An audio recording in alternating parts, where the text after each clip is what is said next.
চাঁদাবাজি করো কেন বেটা? জাতির জন্য বোঝা হয়ে গেলে কেন? মানুষের টাকা মেরে খাও কেন? জাতির জন্য বোঝা হয়ে গেলে কেন? জাতি কেন তোমাকে ঘৃণা করে, তোমাকে দেখলে থুতু ফেলে?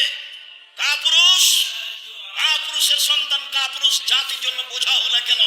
চাঁদাবাজি করো কেন বেটা? ভিক্ষে করে খাও। ভিক্ষে করে খাবা কেন? দিন মজুরি করে খাও। দিন মজুরি করে খাবা কেন? ব্যবসা করে খাও। চকলেটের ব্যবসা করো, বাদাম বিক্রির ব্যবসা করো, সারাদিনে 300 টাকা ইনকাম হবে। চাঁদাবাজি করো কেন? জুয়াচুরি করো কেন? দাগাবাজি করো কেন? মানুষের ক্ষতি করো কেন? মানুষকে জেল হাজতে দাও কেন? মানুষকে অপমান করে কেন? মানুষকে ক্ষমতা দেখাও কেন? দলীয় দাপট দেখো কেন? কেন বলো? কাপুরুষের সন্তান কাপুরুষ কেন বলবো তুমি যে ওরা খেয়েছে 16 বছর, আমরা খাবো না এখন? এ কথা বলো কেন? শরম হয় না তোমার? লজ্জা হয় না তোমার? হায়া হয় না তোমার? জাতির জন্য বোঝা তুমি। কি করতে পারো তুমি জাতির? কি করতে পারো? কি করতে পারো তুমি জাতির? জাতির ক্ষতি করতে পারো? তোমার বাপ ভালো মানুষ নয়, তোমার মা ভালো মানুষ নয়, তোমার অবস্থা এমন কেন? তোমার জন্য তোমার বাপ মা একটু কল্যাণ চায় না কেন? তুমি জাতির কাছে বোঝা কেন?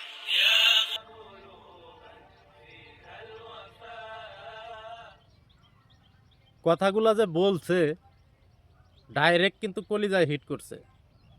তারপরেও যদি মানুষ না হয়, এই চাঁদাবাজ, ধান্দাবাজ, সন্ত্রাস, মানুষকে মিথ্যা মামলা দিয়ে হয়রানি পেরেশানি করে শুধুমাত্র টাকা কামানোর জন্য, এরা মানুষ নামে কলঙ্ক।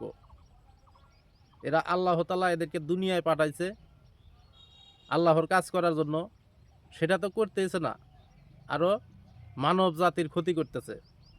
এই সমস্ত চাঁদাবাজ, ধান্দাবাজদের জন্য আল্লাহর লানত। তোরা এতটাই অত্যাচার শুরু করছস, মানুষের ধৈর্যের বাঁধ ভেঙে যেতেছে।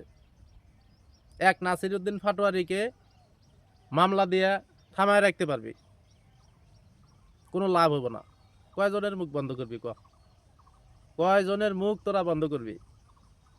প্রত্যেকটা আলেম ওলামা, প্রত্যেকটা সাধারণ জনগণ, প্রত্যেকটা দিন মজুর, প্রত্যেকটা রিক্সাওয়ালা, প্রত্যেকটা বস্তিবাসী, ঢাকা শহরে যারা ফানের দোকান, চুনের দোকান রাস্তাঘাটে ফুটপাতে করে, বায়তুল মোকাররমের সামনে, মানে সবাই যে একটা অত্যাচারে ভোগান্তিত হইতেছে, তারা তো আর মুখ বন্ধ রাখবো না।